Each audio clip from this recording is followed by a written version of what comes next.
Façon bataille rangée à l'ancienne, histoire de se réchauffer un peu, et des chipirons suivis par l'apéro local. Et un jaune pour ces messieurs. Voire éventuellement... Et un rouge pour monsieur. Fond d'alignement, mais ballon récupéré par les Anglais, mais monsieur Fitzgerald... Ah, il y a deux droites qui sont parties, joli. Hein. Tiens, Mike Tick, petit côté sur Harrison qui prend un bon caramel au passage. Et Harrison et Pokeré, bim bam, un partout, match nul. Ah, ça aurait pu se terminer de plus belle façon, hein, tout de même. John Kerwan qui vient s'en mêler, Andy Dalton, normand capitaine, qui vient essayer de calmer tout le monde. Voilà, Harrison. Ah, non, c'est Pokeré qui met la première. Autant pour moi.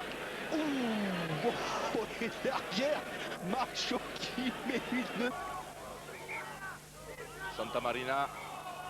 Mais monsieur Fleming, ah, alors qu'on a sorti la boîte à gifles, bim bam boum. Début de ce quart de finale entre l'Australie et l'Irlande. Les Irlandais sont prêts à tout mettre, tout leur cœur dans ce quart de finale, poussé par un public énorme ici à London Road. Le coup d'envoi de ce quart de finale donné par les Australiens et par Marty Roebuck. Et ça part plutôt bien avec la boîte à gifles qui est ouverte d'entrée, bim bam boum. Il y a 2 ou 3 droites qui sont parties. On se donne 2-3 bourre-pifs histoire de se réchauffer. Dès le départ de cette rencontre, il y a Offahengoui qui est en train de s'expliquer avec Neil Francis. Ah ben voilà, c'est bon. Alors qu'on voit l'ancien capitaine de l'équipe d'Angleterre. Ouh là là. Ah oui, ça il fallait s'en douter depuis le début du match, ça chauffe entre les premières lignes. Il faut que tout ce beau monde se calme, ça n'a rien à voir avec un match de rugby.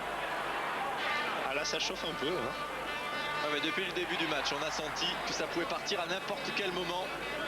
Le pilier, le 3 italien, Giampiero De Carli. Et également Moscardi qui est dans le coup avec Cockerill. Oh, il a réussi à contrôler le ballon, Jean-Luc Sadourny, oui, finalement le perd en avant. Il en a 20, Ça profite en rouge. Mais pourquoi il se gratte? Voilà, oui, alors entre Charvis et Magne, et Olivier Magne, oui, je peux vous dire que... Se remettre dans le sens de la marche.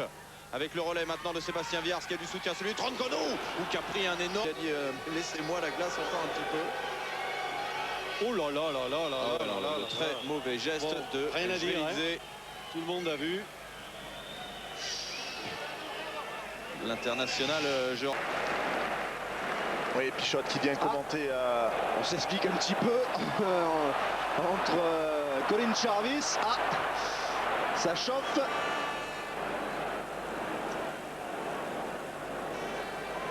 Ah mais il continue. Électricité dans l'air, de là à ce que cela se transforme en orage, il n'y a qu'un pas, rapidement franchi par les deux équipes. C'est parti façon Chipiron à la 23e minute. Mesdames, messieurs, vous avez le droit d'éteindre votre téléviseur pendant 1 minute, car ce ne fut pas joli. Pour ne froisser personne, je ne citerai aucun nom et je mettrai les 30 joueurs dans le même panier. 2 crabes pour ce triste spectacle. Résultat des courses, Monsieur Gillet obligé de sévir. 2 rouges, 1 de chaque côté pour Mike James et Frédéric Leif. Et 2 équipes donc réduites à 14 après seulement 23 minutes. Mais c'est plus grave pour le Stade français et Mike James qui ne disputera certainement pas le match mercredi prochain contre nous. On joue les arrêts de jeu de la première mi-temps et pour Noël, les joueurs vont vous offrir la traditionnelle poêlée de marron. Après 1 minute 10 de bagarre, carton rouge pour les 2 talonneurs, Bruno et Vicard. Entre 2 équipes très crispées, une générale éclate et voilà les Montalbanais et les Béglés réduits à 14 après les cartons jaunes de Val. Bonjour Irlandais, c'est maintenant et maintenant. Oui, là ça c'est pas bien. Ça c'est pas joli. Le Troncon qui était tenu par le maillot. Ça c'est pas joli. Mais bon. Ah oui, oui, le crochet court au menton. Je crois qu'il y est pour le compte. Il est compté là. Ah, ça, Peter Stringer. Là, il serait dommage qu'il y ait... Qui va avoir du mal à reprendre le jeu. On va entendre ce que dit M. Kaplan. Regardez, là il le tient. C'est lui qui fait la pointe. Regardez, il le tient. Pif, prend ça dans le museau, mais ça... Impeccable de Jean Bouillou avec Fabien Pelouse, s'arrêter à quelques centimètres seulement de la ligne. Est-ce que ce ballon va pouvoir sortir pour les Toulousains? Non. Intervention de ce Gastou. Et alors qu'il y a des poires qui partent entre Trevor Brennan et David Oradou. Olympique à Axel Merckx qui a ramené une médaille olympique que son père n'avait jamais pu gagner non plus. Attention. Hop, pénalité. Beaucoup d'indiscipline. Tout le tournant déjà de ce match. Le coup de tête, il n'y a rien à dire. Il est extraordinairement visible. Si on lâche le ballon, on rend la balle à l'adversaire. Mais de toute façon, en général, c'est ce qui arrive, puisqu'après une pénalité derrière. Oh, le plaquage très très violent sur Matt Perry. Et attention, parce que Matt Perry peut s'être fait très très mal au cervical derrière. Oui, alors que numéro 1, Taou, est expulsé.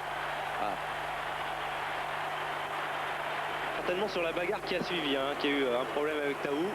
Ouais, regardez-le, ouais. Vous avez vu le numéro 1 là, Tonguien qui est allé comme une furie. À l'arrivée, le coup d'envoi est donné par les Catalans, par Manu Edmonds, un Australien qui vient du Super 12, des Waratahs. Coup d'envoi directement en touche, donc il y a mêlée sur la ligne médiane avec une introduction pour Agen. On joue depuis quelques secondes et ça y est, c'est parti. Première distribution de poids. Ça commence entre Philippe Benetton et le Corvec du côté de Perpignan. Monsieur Rebola, l'arbitre, va donc siffler pénalité. La pénalité pour l'USAP. Olivier Saïsset qui souffle un petit peu. 3 points pris par Manu Edmonds. On joue depuis 2 minutes. Il y a eu 1 minute 30 de bagarre déjà. À l'ancienne, comme on dit. Mais 3-0. Derrière, le coup de pied d'engagement donné par François Gélez. Récupération pour Agen. Un peu difficile. Ça se chamaille un petit peu. Et c'est reparti. On joue depuis maintenant 3 minutes, il y a eu 2:30 de bagarre et là vraiment ça devient un peu trop et M. Rebolal va sortir les cartons, un jaune pour Mathieu Lévremont, un jaune pour le Corvec, cela aura au moins le mérite de calmer tout le monde. Il est vrai que Perpignan avait encaissé 43 et 45 points sur ses 2 dernières venues à Agen, ils étaient tendus. En fait c'est parti à la 26e minute de jeu sur une touche lancée Montois, tout s'est emballé, on voit quelques petites chamailleries, on va revoir ça plus précisément au ralenti. Regardez, il y a une petite partie de bourre-pif. Je vous ai mis de ralenti. Regardez les altercations. Première altercation, donc c'est Fabrice Lalanne qui donne un coup de poing à Olivier Surgins. Réplique immédiate d'Olivier Surgins. Regardez sur Philippe Tapier, le pilier du Stade Montois. Regardez l'œuf de Pigeon.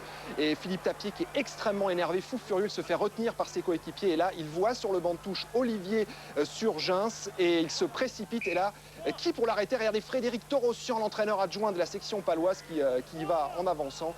Tout s'est fini donc avec la sortie de Philippe Tapier et Frédéric Torossian, l'entraîneur adjoint de la section paloise qui a même été prié par le corps arbitral de regagner les tribunes pour retrouver un petit peu de... Au sortir de cette mêlée, voyons, elle met sur le ballon.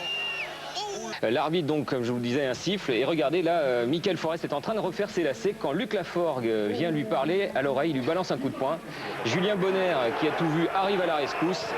Et la suite, franchement, ça fait pas franchement honneur au rugby professionnel. Oh là là là là.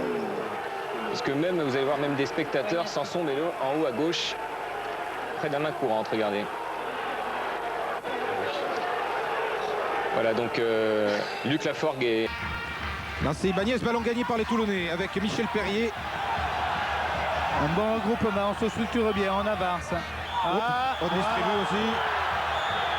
On a bien vu partir la droite d'Olivier Magne. Quelques gestes. Bon, ça recommence à être fâcheuse habitude dans le rugby français. Les bagarres comme ça en début de match, on en avait un peu perdu l'habitude et on s'en plaignait pas trop.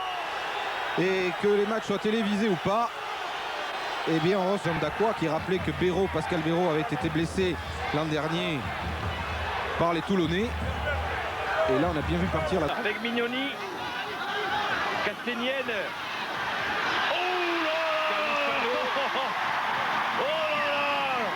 Monsieur Léotard, on revoit, regardez sur Cali, regardez. Boum, voilà, et ça c'est une sacrée manchette comme au catch. Et là on n'est pas au catch, monsieur Léotard. Alors, eh bien on va aller lui aussi, il va aller voir son copain là-bas. Oh là là là là là là. Qui est sorti de la ligne dangereuse des 22 mètres italiens. Qu'est-ce qu'il nous fait là? Qu'est-ce qu'il nous fait? Il dit jaune ou quoi là? Eh oui, Abdel Benassi qui était... dans le camp australien s'est fait piétiner. De faire, il est sermonne.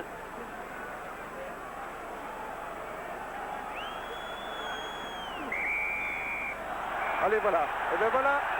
Ah, quand Tondo monte en première ligne. Ah, c'est ce qu'il ne fallait pas faire.